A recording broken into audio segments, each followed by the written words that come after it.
ঈদ উপলক্ষে বাসায় কি আয়োজন করলাম সে সব কিছু নিয়ে থাকছে আজকের ভিডিও। এগুলো হচ্ছে বুটের হালুয়া, এগুলো দিয়ে হচ্ছে বরফি বানানো হয়েছে। তো এগুলো আমি কেটে নিচ্ছি বরফি স্টাইলে। এটা কিন্তু আগের দিন রাতেই করে রাখা হয়েছিল আর সারা রাত রেস্টে ছিল। এরপর ট্রাই করেছিলাম কেক পুডিং, এটাও গতকাল রাতেই করে রাখা হয়েছিল। আর আজকে সকালে উঠে এই জর্দা সেমাইটা রান্না করে নিয়েছিলাম।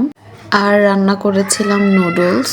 ঈদের দিন চেষ্টা করি বেশ কিছু আইটেম বানানোর, তারপরেও এবার মনে হলো যেগুলো করতে চেয়েছিলাম ওগুলো খুব একটা ভালোভাবে করতে পারিনি।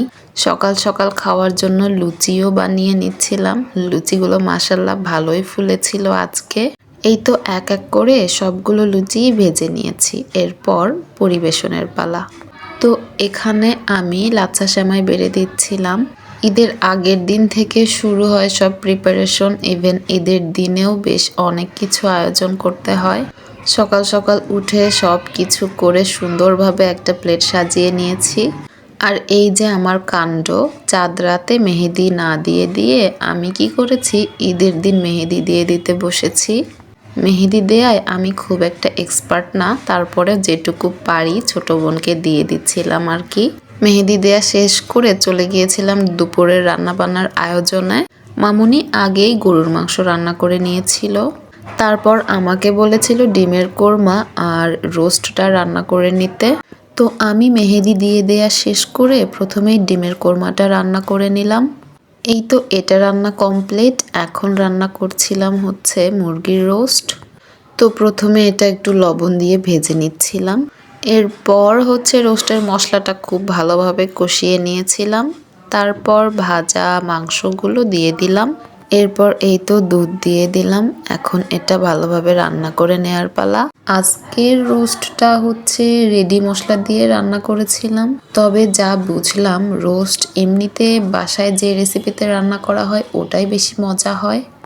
রেডিমেড রোস্টের মশলা দিয়ে খুব একটা আমার কাছে ভালো লাগলো না। এরপর এই তো পোলাও রান্না করে নিচ্ছিলাম।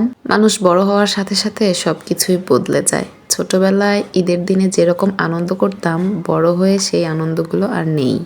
ছোটবেলায় ঈদের আগের রাত থেকে শুরু হতো মজা, হাতে মেহেদি দেয়া, সবাই মিলে একসাথে কত মজা করতাম। আবার ঈদের দিন সকাল সকাল উঠে গোসল করে নতুন জামা পরে সাজুগুজু করে ঘুরে বেড়াতাম। এখন আর সেরকম কিছু হয় না, দিন বদলে গেছে। তো এই তো বলতে বলতে আমার পোলাও রান্নাটা কমপ্লিট। আপনারা আজকের দিনে কি আয়োজন করলেন অবশ্যই জানাবেন কিন্তু। আর ঈদের অনেক অনেক শুভেচ্ছা রইল সবার জন্য। আমার রান্নাগুলো কেমন হয়েছে অবশ্যই কমেন্ট করে জানাবেন।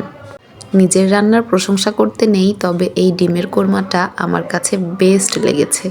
আমার বরাবরই পছন্দ ডিমের কোরমা দিয়ে সাদা পোলাও। তো আজকের ভিডিওটা আমি এখানেই শেষ করছি। ভালো থাকবেন সবাই, আল্লাহ হাফেজ।